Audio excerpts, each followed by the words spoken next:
laptop kondisi awal menyala, kita matikan.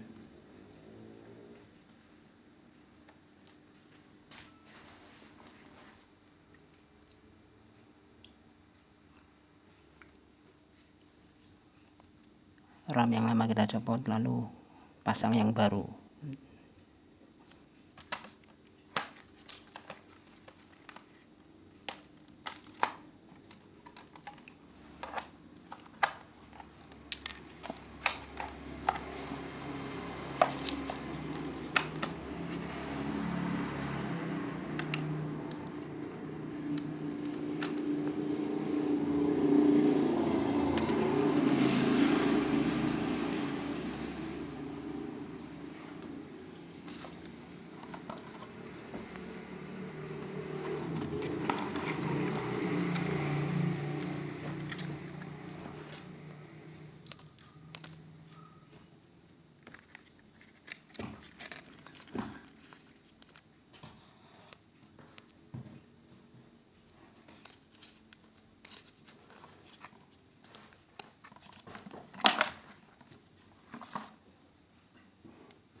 Kita nyalakan, tunggu beberapa menit atau detik.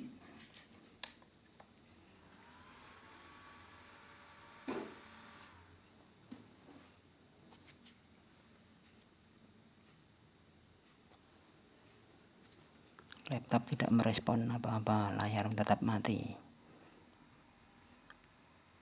Berarti tidak terdeteksi atau rusak.